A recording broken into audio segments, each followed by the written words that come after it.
palavra de Deus, ela diz assim, né, que tudo que o homem plantar, isso ele fará. É bem interessante, né, que quando eu comecei a buscar o Senhor Jesus, eu comecei a ir na igreja. Os primeiros dias foi porque eu queria Deus, eu queria entender sobre Deus. Mas logo, eu já comecei a ir porque eu vi que era necessário e eu ia colher alguma coisa buscando ao Senhor, mas eu não tinha entendimento. Aí o tempo passou, foi passando o tempo, e já fazem quase 30 anos, né? E desses 30 anos, poucos dias na minha vida eu não estive servindo a Deus e na presença dele assim, dentro de igreja ou em reunião de igreja. E eu tenho visto que isto fez toda a diferença, porque o meu posicionamento é que é a minha fé. Então você quer saber que você tem fé? É quando você é dedicado àquilo que é de Deus. Se você não é dedicado, se você for fraco na fé, você vai ver que você não é dedicado. Uma coisa bem interessante, tem umas igrejas que os irmãos, eles não falam que eles são daquela igreja, eles falam assim, eu sirvo a Deus, e fala o nome da igreja dele. Eu sirvo a Deus lá não vou falar nome aqui não, mas vocês conhecem irmãos que falam isso, né? Ele nunca fala que ele é daquela igreja, ele fala que ele serve a Deus. Ele serve a Deus. E eu vou falar uma coisa para vocês, está certo, porque se eu servir ao Senhor, é Ele que vai me recompensar. Amém, querido? Glória a Deus. E o que mais que o Senhor quer fazer na nossa vida?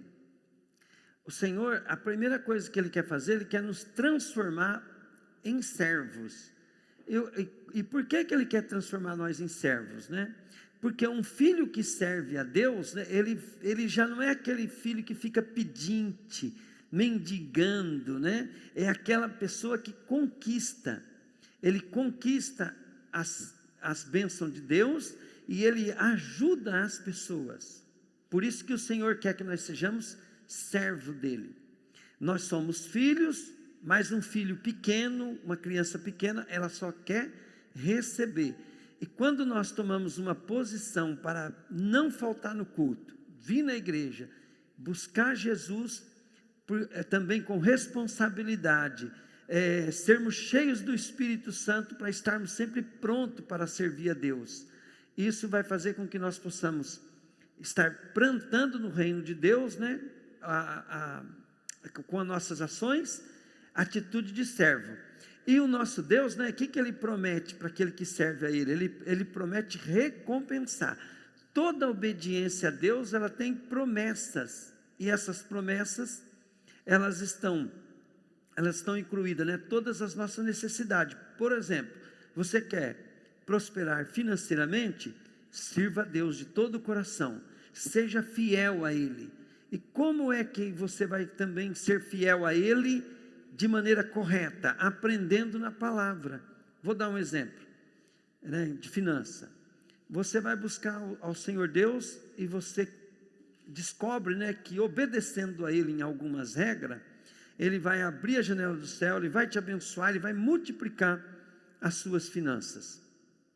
Então essa promessa é tua, está garantida. Por quê? Porque você honra a Deus com tudo aquilo que você ganha. Você honra Ele. Só que essa prosperidade que Ele vai nos dar, ela precisa ser acompanhada, conforme o tamanho da bênção, vai ter que ser também, ter uma transformação para administrar essa bênção. Então vamos dar um exemplo. Você acha que é justo você honrar a Deus e não ser uma pessoa organizada? Então, para que você possa ter uma finança saudável, você precisa aprender a ser organizado. Para que você tenha uma finança saudável, você tem que aprender a ser disciplinado. Para ter uma finança saudável, você tem que ser bom naquilo que você faz. Para ter uma vida financeira muito abençoada, você vai precisar também se dedicar bastante para poder fazer bons investimentos. Você vai ter que se dedicar a estudar, a pensar. E tem muitas pessoas que elas não entendem que a preguiça não é não trabalhar. Eu conheço muita gente que é preguiçoso e ele tem preguiça de pensar. Ele tem preguiça de pensar. Então, quando ele vai resolver um problema, ele não consegue resolver um problema, porque ele não gosta de pensar em problema. Por quê? Porque ele acha que problema é uma coisa ruim. E não é, querido. Você pensar em um problema e você consegue buscar solução para aquele problema, você se transforma em uma outra pessoa. Por quê? Uma pessoa que aprende a resolver problema, o maior bem que ela tem é em quem ela se transforma. E uma das coisas que nós vamos vendo na Bíblia, né, que os autores da Bíblia, o Espírito Santo inspirou eles para falar, é que tudo que acontece na nossa vida, o Senhor quer que nós usemos para nós sermos transformados. Então vamos dar um exemplo. Você está ganhando pouco, e vamos supor que o que Deus está olhando, não é que o Senhor Deus está fazendo você ganhar pouco para te castigar e para te ensinar, mas Ele está esperando você aprender a administrar o pouco que você ganha. Então Ele quer isso, Ele quer que você não fique olhando o problema só como um problema ruim, mas Ele quer que você olhe tudo como uma oportunidade para que você possa se transformar em uma outra pessoa para você ser próspero. Diga comigo assim: os meus problemas, diga, estão me transformando. Falou, e a minha escolha está me levando para o caminho que eu quero. Agora olha bem, qual o caminho que você quer? A palavra de Deus, querida, ela vai nos instruir qual caminho você pegar. Então quando Jesus fala assim, eu sou o caminho, eu sou a verdade, e eu sou a vida, e ninguém vem ao Pai, quer dizer, vai ser salvo sem mim. Então olha bem, Ele é o caminho, é na palavra de Deus que você vai aprender a lidar com todas as circunstâncias da sua vida. Então, primeira coisa que você precisa entender, o Espírito de Deus foi nos dado para guiar a toda a verdade. O que é ser um cristão? Ser um cristão não é apenas você manjar de regra, de teoria, teologia, não é você ser essa pessoa pacata. Ser um cristão é você pegar todas as circunstâncias da tua vida e usar elas para praticar a palavra. E o propósito de praticar a palavra ali, o bem maior, não é o que você ganha com isso, é em quem você se transforma. Vou dar um exemplo, José, os irmãos dele prenderam ele. Diga comigo, Deus deu uma visão para José. Então, Deus não falou algo para você também? O Senhor sempre não fala para nós, vou te fazer isso, vou te levantar, eu tenho um grande plano na tua vida. Então o Senhor tem um grande plano para cada um de nós, igual tem para José. Ele não faz acepção de pessoas. Não tem uma criatura na terra que Deus não tenha um grande plano. E a palavra de Deus até fala, eu bem sei que pensamento tem a vosso respeito, pensamento de bem, não de mal, para dar para vocês um fim que vocês desejam, mas vocês não querem. Então olha bem, José, ele teve uma visão e tudo começou a acontecer ao contrário. Primeiro ele foi vendido, foi trabalhar na casa de Potifar, arrumou um patrão. E o que ele fez? Em vez dele ficar lastimando que ele era livre, ele era o filhinho do papai, ele se dedicou e aprendeu a administrar aquilo que era a circunstância dele, ao ponto, querido, que depois ele foi reconhecido pelo seu patrão, e o patrão deu, querido, para ele toda a autoridade para que ele pudesse fazer como bem ele entendia, porque ele via que Deus era com José, que José era dedicado, que José fazia tudo certinho, e José cresceu ali com Potifar. Pense bem, um cara administrando fazendas, negócios, tudo, ao ponto do patrão ver que ele pode colocar tudo na mão dele. Aí nós sabemos da história que aquela mulher aprontou com José. José já estava famoso, estava bem com aquele patrão, com aquele emprego. Ele era como dono de tudo, mas a mulher do patrão aprontou com ele, ele foi parar na cadeia. Chegou na cadeia, o que José foi fazer? Né? José, querido, ele pegou e começou a ajudar o carcereiro. E ele ajudou o carcereiro, a Bíblia diz que a cadeia prosperou. E que o carcereiro colocou toda a responsabilidade na mão de José. E José ficou ali administrando a cadeia. Aí todos já sabem depois o que aconteceu. Aí um dia, quando José estava na frente de Faraó, Faraó teve o sonho. José era um homem dedicado a Deus, teve a revelação do sonho.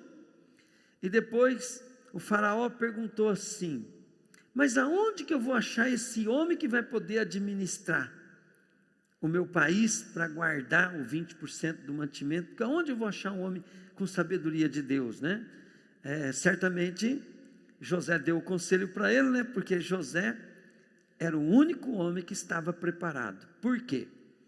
Porque o Egito ia passar 7 anos de fartura. Diga comigo, 7 anos de fartura. Fala assim, casa de Potifar. Diga comigo, 7 anos de escassez. Diga comigo, cadeia. Aonde ele aprendeu a administrar fartura? Com Potifar. Aonde ele aprendeu a administrar escassez? Na cadeia, porque na cadeia vai produzir o quê? E aí o que aconteceu? José era o único cara preparado para a bênção. Agora diga comigo assim, o que eu vivo hoje, Deus usa para consolidar a bênção amanhã.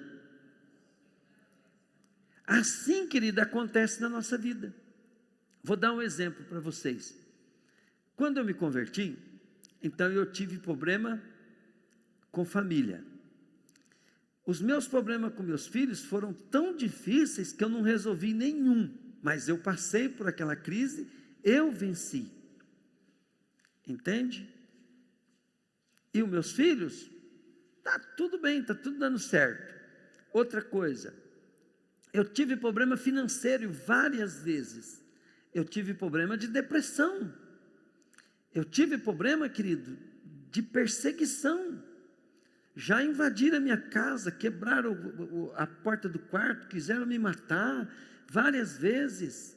Eu já passei por tantas coisas, querido, que as pessoas nem imaginam. Calote, roubo, engano, traição, né? Pessoas querendo me destruir, isso aí direto, passei muito isso. Juntar dinheiro, querido, com todo o meu esforço, e só tinha aquilo, de repente veio alguém, querido, levou tudo me enganando, roubando. Aí, o que aconteceu? Enquanto eu estava servindo a Deus, nessa situação, eu sofria, mas eu estava servindo a Deus. Então o tempo foi passando, e aquilo, querido, o que aconteceu? Se transformou, me transformou no homem que eu sou hoje. Então hoje, quando eu vou pregar as coisas, eu não prego as coisas porque eu sou bom pregador, porque eu me preparo, porque eu falo certo, porque eu estudei. Eu prego por quê? Porque eu experimentei a glória de Deus em vários aspectos da minha vida. E como é que foi, pastor? Você via os milagres? Foi vivendo igual você vive hoje, igual você está passando teu tempo hoje. Só que qual que é o segredo? É você não desanimar e buscar o Senhor de todo o coração, e Ele vai te ajudar. Outra coisa, tem dia que a tua alma está animada, e tem dia que a tua alma quer correr, quer morrer. E se você for ligar para a alma, você nunca vai chegar a lugar nenhum. Pegaram? Uma coisa, querido, que você precisa aprender é ser organizado, administrar bem a tua vida, porque se você não for organizado e administrar bem a tua vida, você não vai conseguir nem ser transformado, porque precisa ser dedicado àquilo que você está passando, para você tirar proveito disso. Olha o que a Bíblia diz, ó. Romanos 12, 2. Não se moldem ao padrão deste mundo, mas transforme-se pela renovação da vossa mente, para que sejam capazes de experimentar e comprovar a boa e agradável vontade de Deus. 2 Coríntios 3,18 diz assim: portanto, todos nós, com o rosto descoberto, refletimos a glória que vem do Senhor. Essa glória vai ficando cada vez mais brilhante e vai nos tornando cada vez mais reconhecidos com o Senhor, que é o Espírito. Então nós temos que aproveitar toda a situação da nossa vida para deixar Deus nos transformar por meio da sua palavra. E isso não é decorando a palavra, é você usando a palavra naquilo que você está vivendo agora. Sabe a situação que você está vivendo agora? Vamos dar um exemplo. Você está trabalhando num lugar, está tendo problema com pessoas. Então você pega aquele problema, você estuda sobre ele, e você vai obedecendo ele, e vai fazendo o que a Bíblia manda, e aquilo, querido, vai te transformando. É assim. O que o Senhor está te fazendo para você? Não é o que você está buscando. O que Ele está fazendo, querido, é permitindo ou deixando que a sua vida fique assim para você praticar a tua palavra. O que a Bíblia manda você fazer? É viver de acordo com a palavra, para as pessoas verem você e verem Cristo na tua vida, verem o que Deus faz na vida de quem crê nele. Olha, quando nós vemos evangelismo, né? 1 João capítulo 1, presta bem atenção, versículo 11 e 12, olha o que diz: aquele que é a palavra veio para o seu próprio país, mas o seu povo não o recebeu. 12.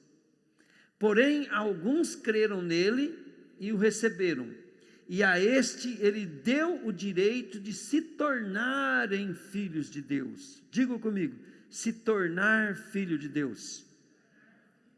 Agora preste bem atenção. Quando Jesus ele veio, se você estudar a carta de Hebreus, você vai ver que Jesus ele passou por todos os problemas que um ser humano pode passar.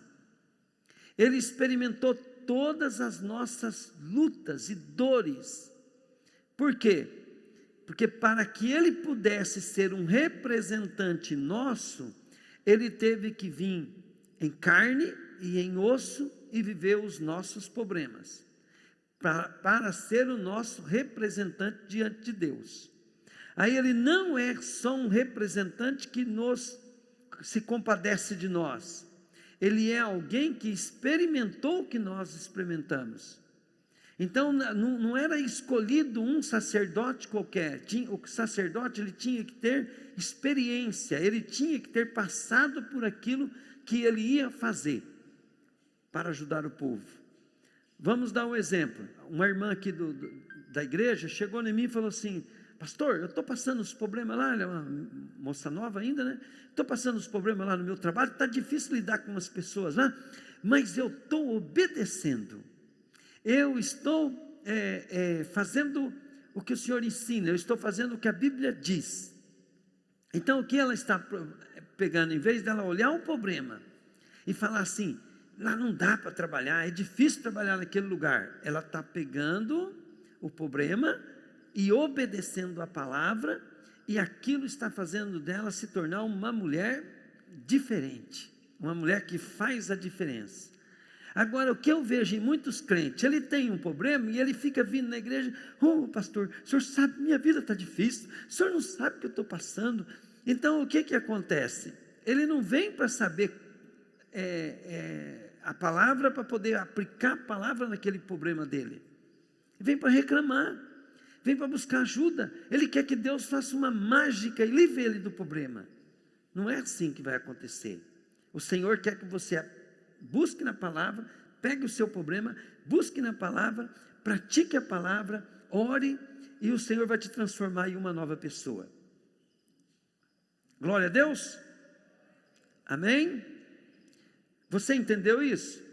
Para Deus, querido, não é você aprender só. Ele quer te transformar. Você não tem que saber, você tem que ser. Vou dar um exemplo. Uma coisa é saber sobre mecânica. Outra coisa é ser mecânico. Então, saber tudo sobre mecânica é bonito. O cara pode falar, e pode dizer, e pode falar o que é certo, o que é errado e tal, né? Mas você manda ele consertar o carro, ele não consegue. Aí você pega um mecânico que ele nunca estudou, né? Mas ele de tanto consertar carro, ele vai lá, põe a mão e faz acontecer. Então, nós devíamos, né, querido, praticar mais. Tem uma história, né, de um cara que foi pregar numa tribo de índios, e ele começou a fazer um estudo bíblico, e ele pegou a Bíblia e falou assim, vamos estudar a carta de Mateus, e depois que terminar a carta de Mateus, nós vamos estudar a carta de Marcos, Lucas, João, e nós vamos estudar a Bíblia inteira, mas vamos começar aqui em Mateus. E ele, dando as aulas ali, quando chegou no capítulo 5, Sermão da Montanha, ele pegou e falou assim para os índios, olha, eu vou ter que ir embora, mas eu vou voltar, daqui 1 ano eu volto, e quando eu voltar, nós continuamos a estudo da palavra. Aí eu falou assim, eu vou deixar o cacique, mais uns outros líderes aqui, eles continuam dando uma aula para vocês. E ele foi, depois de 1 ano, ele voltou. E ele voltou curioso para ver aonde eles já estavam. Ele falou, já deve ter lido a Bíblia umas 3, 4 vezes, né? Aí chegou lá e falou assim, olha, eu estou muito curioso, o que vocês estão estudando na Bíblia? Ele falou, nós estamos estudando o Sermão da Montanha. Então vocês já leram tudo e já está no Sermão da Montanha? Ele falou, não, desde quando o senhor foi, nós só estamos estudando o Sermão da Montanha. Ele falou, mas por que vocês não estudaram tudo? É que nós não conseguimos nem fazer o que está no Sermão da Montanha. Depois que nós aprender a fazer, daí nós vamos estudar a próxima lição. Pegaram, gente? Então, diga comigo assim, tudo que eu estou vivendo é terreno para que eu possa praticar a palavra e me transformar em outra pessoa.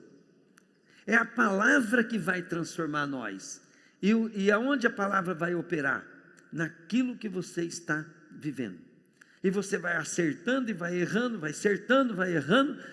Querido, se uma pessoa for trabalhar de mecânico, ele vai acertando, ele vai errando, ele vai acertando, ele vai errando, ele vai lidando até que aquilo vire a sua profissão.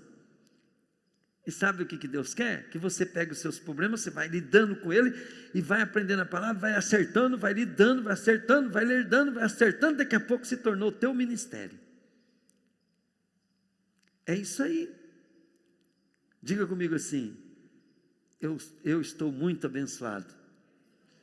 Fala, eu pensei que a minha vida era cheia de problema. Fala assim, ela é cheia de oportunidade. Por isso agora eu vou declarar um versículo que você vai entender melhor depois dessa pregação. Romanos 8, quem sabe? 28. Romanos 8, 28 diz assim, pois sabemos que todas as coisas trabalham juntas para o bem daqueles que amam a Deus e daqueles que Ele chamou de acordo com o seu plano. Glória a Deus. Vamos dar uma salva de palmas para Jesus? Aleluia! Glória a Deus. Diga assim comigo: em nome de Jesus, eu desfaço toda obra de macumbaria, feitiçaria, bruxaria, tudo aquilo que veio para atrapalhar minha vida, eu desfaço em nome de Jesus. Fala assim: Satanás, o Senhor Jesus me dá poder para pisar tua cabeça e destruir toda a tua obra. Por isso, eu agora me declaro brindado pela graça, pelo amor, pelo poder do Espírito Santo. Diga assim: Papai do céu, eu creio em Ti. A Sua palavra, ela tem promessa. As promessas que estão na Tua palavra, eu tomo posse em nome de Jesus. Eu declaro, eu creio na Bíblia, eu tenho o que a Bíblia diz que eu tenho, eu sou o que a Bíblia diz que eu sou, e pela fé, eu tomo posse, em nome de Jesus. Diga assim: Satanás, a prova é que eu estou aqui, com vontade ou sem vontade, porque eu estou conquistando aquilo que é meu, em nome de Jesus. Glória a Deus, aleluia. Deus, eu quero agora colocar diante de Ti, junto com meus irmãos, as pessoas que estão com Covid. Eu quero decretar, Pai querido, que o espírito de morte, Deus, seja aniquilado em nome de Jesus. E que esse espírito maldito, Pai, de Covid-19, que eles dizem, Deus, essa infecção, ela seja por terra em nome de Jesus, Deus. Pai, eu coloco principalmente o André, Pai, em Tuas mãos. Que o Senhor possa, Deus, trazer ele de volta, Pai. Que o Senhor, Pai, restaure o cérebro dele, restaure ele por completo, Pai, em nome de Jesus. O Israel também, Pai. O Israel, Deus, que o Senhor possa estar, Senhor, dando vida para ele. O pastor Paulo, Senhor. Que o Senhor possa, Deus, que trazer de volta, Deus, todas as pessoas que nós amamos nessa cidade. Em nome de Jesus, Pai. O Antônio Luiz Meneghel também, Pai. Livra ele, Deus, da morte, Pai. Em nome de Jesus, ó Deus. E traga essas pessoas, Deus, para ter saúde, Te servir, Te adorar. Que o Senhor tire proveito de tudo, Pai, em nome de Jesus, Pai. Amém. Glória a Deus, querido.